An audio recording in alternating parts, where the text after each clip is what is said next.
पुराने वक्तों में समंदर के किनारे एक गांव था जिसमें एक बूढ़ी औरत अपने 5 जवान बेटों के साथ रहा करती थी। उसके 5 बेटों की शक्लें एक जैसी थी।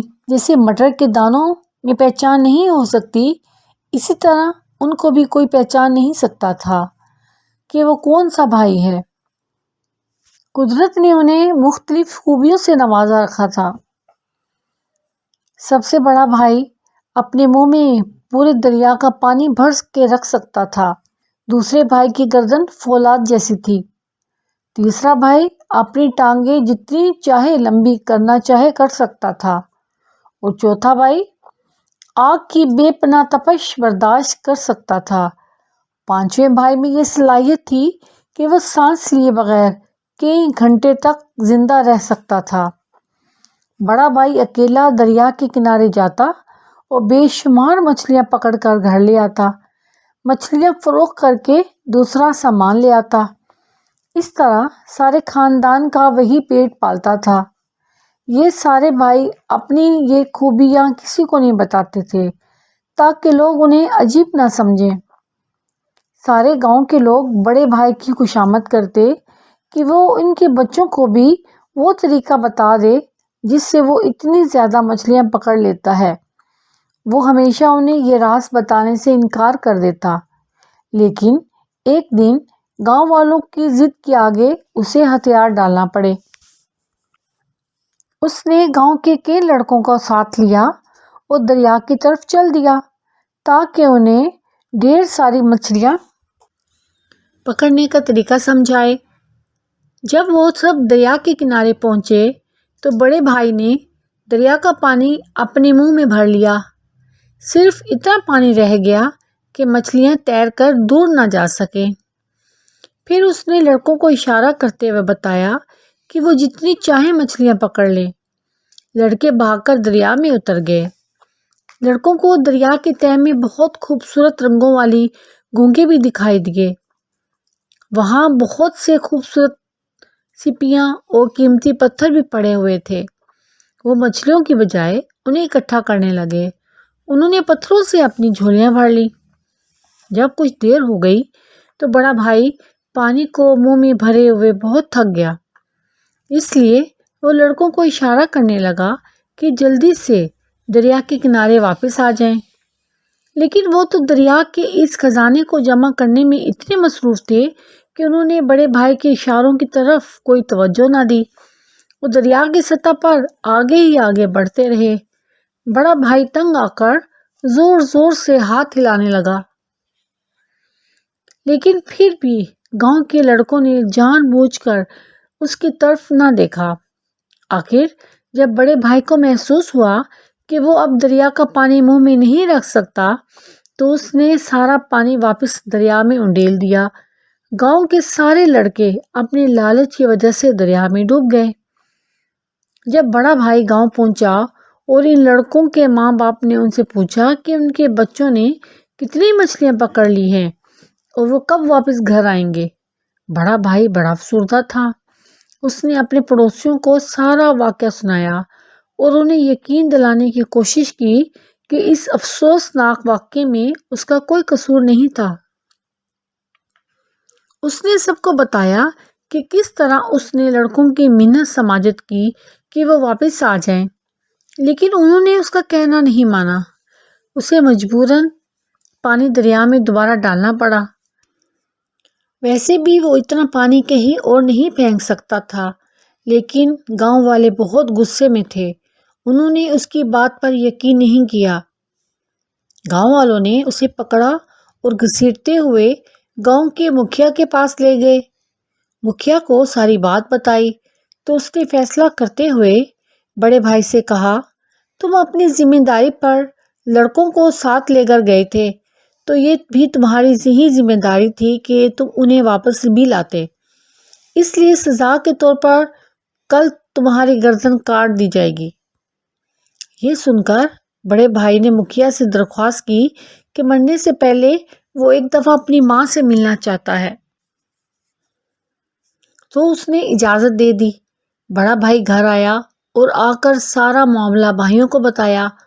اس کے چھوٹے بھائی جس کی گردن فولاد کی بنی ہوئی تھی کہا، تم اپنی جگہ مجھے جانے دو، کسی کو پتہ نہیں چلے گا کہ تم ہو یا تمہاری جگہ میں ہوں، کیونکہ ہماری شکلیں اتنی ملتی جلتی ہیں اور کسی بھی صورت میں وہ میری گردن نہیں کاٹ سکتے۔ اگلے دن چھوٹا بھائی مکھیا کی عدالت میں گیا اور کہنے لگا، جناب بہت شکریہ، آپ نے مجھے میری ماں سے ملنے کی اجازت دے دی، بس اب میں مرنے کے لیے تیار ہوں۔ پھر چھوٹا بھائی اس لکڑی کے ٹکڑے کے پاس بیٹھ گیا اور اپنی گردن اس لکڑی کے ٹکڑے پر رکھ دی۔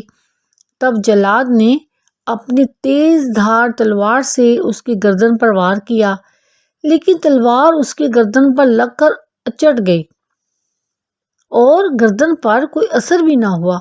یہ دیکھ کر فوراً ایک اور تلوار منگوائی گئی، وہ جو زیادہ تیز تھی، اور پھر ایک اور تلوار، لیکن ہر دفعہ وہی ہوا جو پہلے ہی ہو چکا تھا۔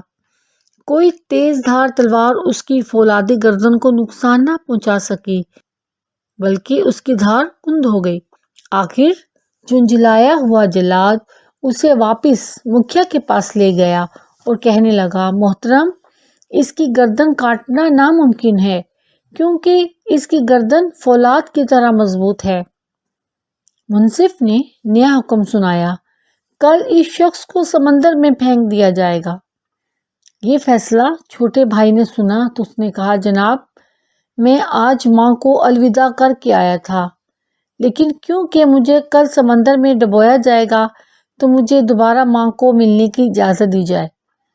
مکھیا نے اسے پھر اجازت دے دی۔ بھائی گھر واپس آیا اور اس نے دوبارہ مشورہ کیا۔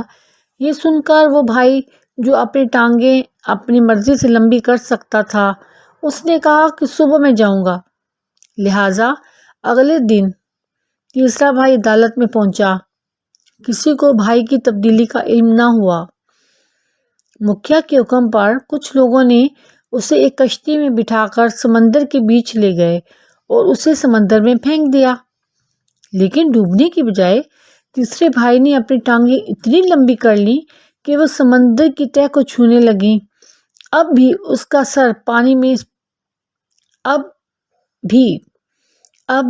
سر پانی سے باہر تھا۔ اسے نکال کر پھر کشتی میں بٹھایا اور مزید گہرے پانی میں لے جایا گیا، لیکن اس کی ٹانگیں سمندر کی گہرائی جتنی لمبی ہوتی گئیں، اس طرح وہ ڈوب نہیں پایا۔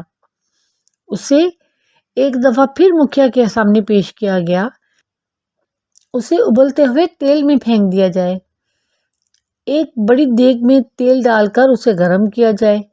تو اس نے ایک دفعہ پھر مکھیا سے پوچھا کہ کیا وہ اپنی ماں کو مل کر بتا سکتا ہے کہ وہ ابھی تک زندہ ہے۔ مکھیا مان گیا۔